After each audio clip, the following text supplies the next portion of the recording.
Christiane Jamet, qui a été longtemps présidente de Bretagne Transamérica, qui a été à sa création, et qui est vice-présidente, et notre mémoire à tous.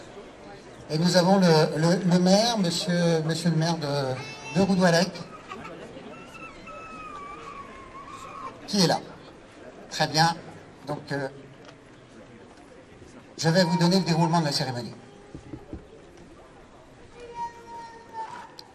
Alors, vous savez qu'aujourd'hui, c'est un jour particulier, puisque nous sommes le 5 août 2023. Et donc, il y a 79 ans, le 6 août, pardon.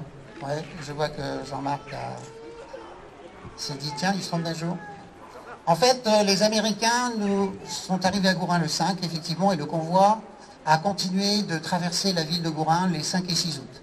Voilà.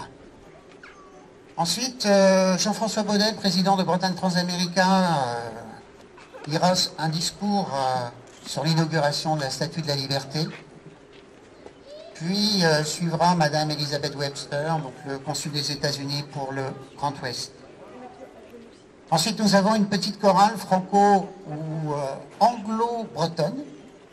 Et cette petite chorale a répété deux morceaux, Amazing Grace, hein, que tout le monde connaît, mais aussi l'hymne breton, hein, que nous pourrons, le Brogos Mazadou, que nous pourrons chanter ensemble.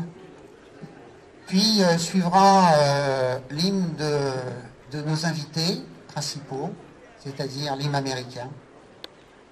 Et nous conclurons par l'hymne français, la Marseillaise. Alors en fait, pourquoi deux cérémonies?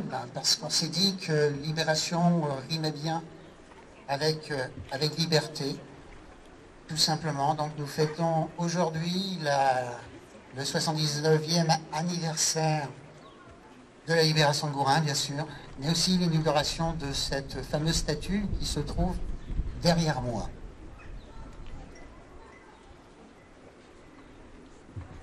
Madame Elizabeth Webster, consul des États-Unis pour le Grand Ouest, Monsieur le sénateur Jacques Lenay, Monsieur Dominique Le Niniven, vice-président du conseil départemental du Morbihan, Messieurs les élus, Mesdames et Messieurs, nous rendons aujourd'hui, dans un premier temps, un hommage aux résistants et aux soldats de la 6e division blindée américaine qui ont délivré Gourin, je vous le disais tout à l'heure, il y a 79 ans, le 5 août 1944. Pour cela, nous allons revenir sur la période suivant le débarquement de juin 1944, qui en Bretagne a été marquée par une très grosse activité de maquis. Et en fait, notre secteur des Montagnes Noires, notre centre-ouest Bretagne, était véritablement le pays des maquis, puisque nous avions des landes, nous avions des zones montagneuses, des rivières, et c'est ici que se sont constitués énormément de maquis.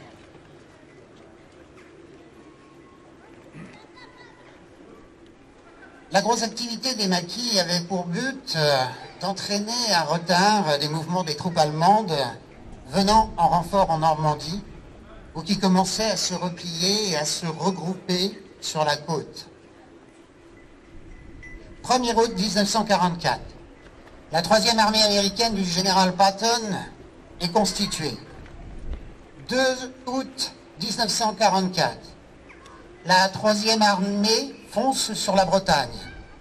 Le 8e corps est commandé par le général Middleton. La 6e division blindée, celle qui va libérer Gourin, par le général Grau.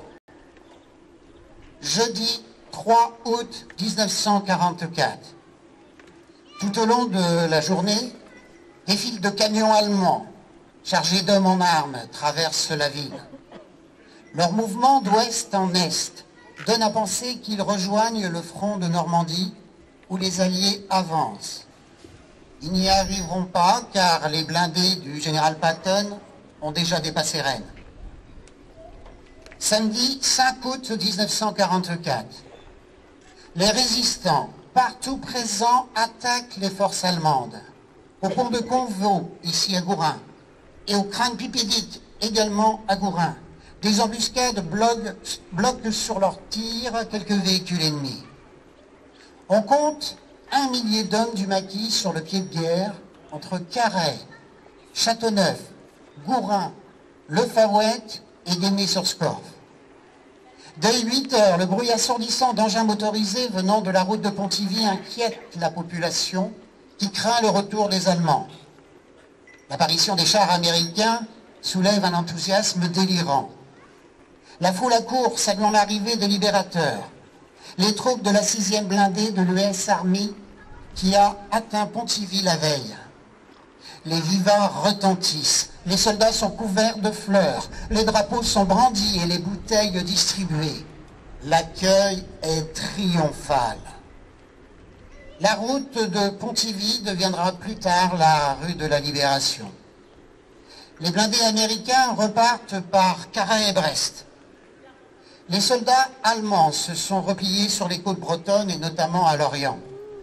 Les maquisards des Montagnes Noires, commandés par le Gourinois Jean Le Coutaleer, futur député et futur maire de Lorient, partent sur la poche de Lorient combattre l'ennemi. C'est l'épopée du 10e bataillon Rangers FFI qui a courageusement participé à la libération de la poche de Lorient. À l'intérieur de ce bataillon, combattait un jeune Gourinois, Joseph Vettel, que tout le monde appelait Jo. Joseph Vettel est né le 7 avril 1923 à Gourin. Il avait 3 mois lorsque son père a immigré vers les États-Unis où il a travaillé chez Michelin. Celui-ci est rentré à Gourin lorsque son fils avait 10 ans. Jo est reparti aux USA après la Deuxième Guerre mondiale. Il a travaillé dans la restauration comme beaucoup de Gourinois, puis comme majordome. Les Gourinois travaillant aussi énormément dans les services aux familles. Il est décédé en septembre 2004 à l'âge de 81 ans. Joseph a servi volontairement et avec honneur dans les forces françaises de l'Atlantique. Du 1er août au 30 décembre 1944, il avait la fonction de mitrailleur. À ce titre, il a obtenu la Croix de guerre. Membre du maquis, il a participé à des actions de parachutage et à des attaques de convois au combat de Sainte-Hélène et de Kervignac. Il était présent sur tout le front de l'Orient, depuis sa formation jusqu'à l'armistice. Il a donc fortement contribué à sa délivrance. Le 14 mai 1945, le général de division Allard, commandant la 11e région militaire, a cité à l'ordre du régiment le soldat Joseph Vettel. Résistant de la première heure, volontaire pour toutes les patrouilles à l'ennemi, excellent combattant, il a su attirer sur lui l'admiration de ses chefs et camarades. Soldat très discipliné et plein d'allant. Sa première action de résistance a eu lieu le 14 juillet 1941, lorsqu'une centaine de jeunes ont défié l'occupant en défilant dans les rues de Gourin avec le drapeau français en chantant la Marseillaise. Engagé volontaire aux ordres de Raymond Bosser, il est devenu membre du Front National, groupe de résistants gourinois, le 1er juin 1942. En compagnie de Jean Guillemotte et d'Yves Dinasquette, il a accompli toutes les missions de résistance qui lui sont commandées. Attaque des Allemands isolés pour se procurer des armes. Transport et distribution de journaux et tracts édités par son mouvement de résistance. Recrutement, sabotage de lignes téléphoniques. Les actions menées par le groupe Front National sont si nombreuses dans la région de Gourin que la Gestapo dépêche ses meilleurs policiers pour réduire ce noyau de résistance. En septembre 1943, le groupe Front National est complètement désorganisé.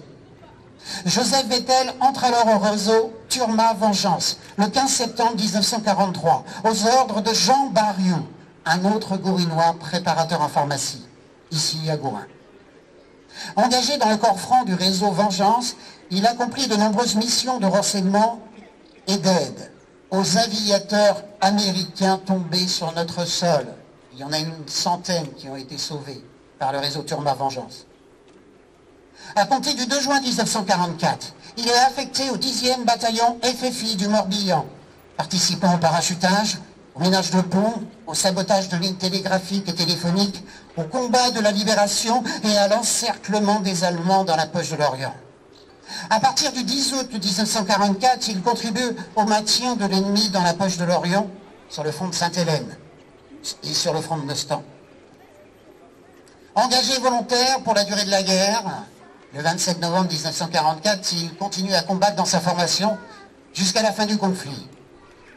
Après la guerre, Joe Vettel repart aux États-Unis. Il devient membre de la Fédération des vétérans des guerres françaises, des vétérans de guerre français, de New York. Il appartient au cadre de la réserve française aux USA. Il était attaché à une division américaine. Il réside à New York depuis le 20 avril 1949. De retour en France, il portait fièrement le drapeau américain durant les cérémonies organisées en hommage aux combattants de la Seconde Guerre mondiale. C'était donc un servant officiel du drapeau des États-Unis d'Amérique. Joe raconte à Gourin, une des activités de la résistance fut entre autres la récupération et l'hébergement, ainsi que le convoyage vers l'Angleterre des aviateurs américains. Canadiens et autres alliés dont les appareils avaient été abattus lors de missions aériennes sur la zone occupée. Ainsi, pendant cette période de 4 années durant laquelle n'existait plus de lien officiel entre la France occupée et l'Amérique, les résistants de Gourin et des Montagnes Noires surent maintenir des liens tangibles entre nos 3 pays. Le réseau d'évasion Turma Vengeance, commandé par Jean Barriot, a ainsi permis le rapatriement de plus de 100 aviateurs alliés, comme je vous le disais tout à l'heure. Ainsi, même l'occupant nazi n'aura pas pu entamer le concept de la pérennité des liens qui unissent les Guérénois à l'Amérique, aux États-Unis, leur seconde patrie en quelque sorte. Les longues listes de noms gravés sur le monument de la Résistance montrent que beaucoup de nos camarades dans cette tâche allèrent jusqu'au sacrifice suprême. Ainsi parlait Joe Vettel. Il a combattu pour la liberté. La statue que nous allons inaugurer aujourd'hui symbolise cet idéal. Elle regarde vers l'Est, d'où sont arrivés les soldats de la 6e division blindée américaine, ce fameux 5 août 1944. Je cède la parole à Jean-François Baudet, président de l'association Bretagne Transamérica, qui va vous raconter l'histoire de la Statue de la Liberté de Gourin.